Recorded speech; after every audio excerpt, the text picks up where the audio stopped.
Yes, dear students, today we will discuss about the Vedic civilization chapter 5. So I sent the video in your WhatsApp group. I hope you all have seen that video and understand the chapter. Okay, now I am going to explain the chapter. So first of all, first para, look at your book, open your book on page number 5 and let's understand the terms of this chapter. The Indus Valley civilization had begun to decline by 1500 BCE. BCE means where the term BCE. BCE means before Christian era. Okay, before the birth of Jesus Christ. Okay, so when the Indus Valley civilization began to decline, it was around that time Aryans arrived in North India. Okay, Aryans arrived in North India. So immediate after the Indus Valley civilization, the next civilization we will study about the Vedic civilization. So it is started by Aryans. So who were the Aryans? Where they come from, we will study in the next paragraph. Most historians believe that the Aryans lived in northeast Iran or in Central Asia.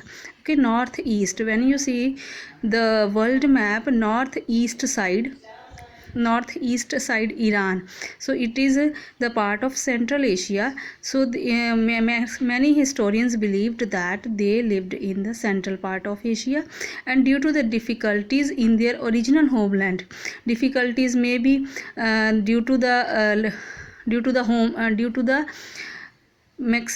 the facilities, due to the shortage of water, maybe such kind of difficulties were there. So due to these difficulties, the Aryans migrated means moved from one place to another. So Aryans migrated, they moved from Central Asia, their homeland, to other places, to other parts of the world. Some moved to Europe, others to Western Asia, and some came to India.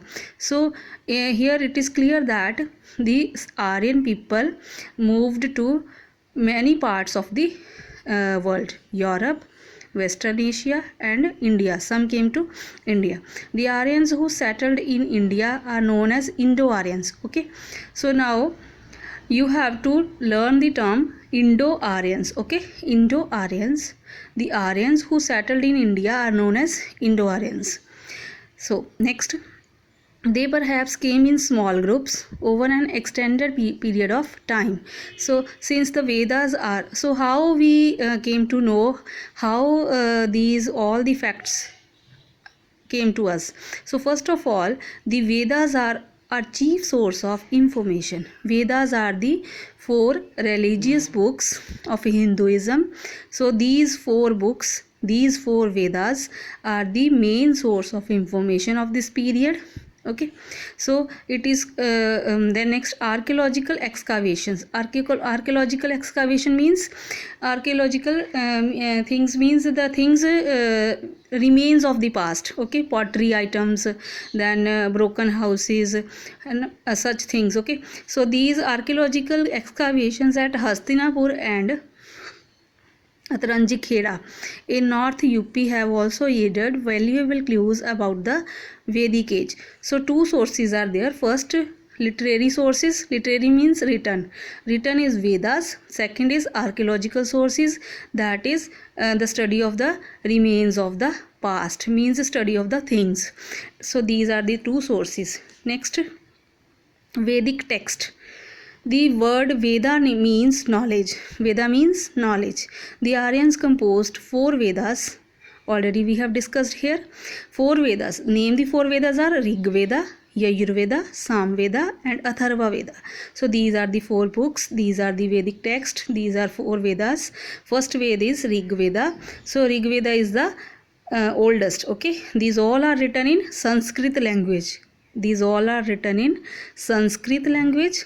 These texts contain hymns in praise of different gods and goddesses. Okay, these all four Vedas contains hymns. Hymns means prayer songs in the praise of different gods and goddesses. The hymns were recited and passed on from one generation to the next until they were finally written down. Okay, so these hymns were recited. First of all, they were basically they were recited, and recited means they were sung, and generation to generation they were passed, and after that they were written down.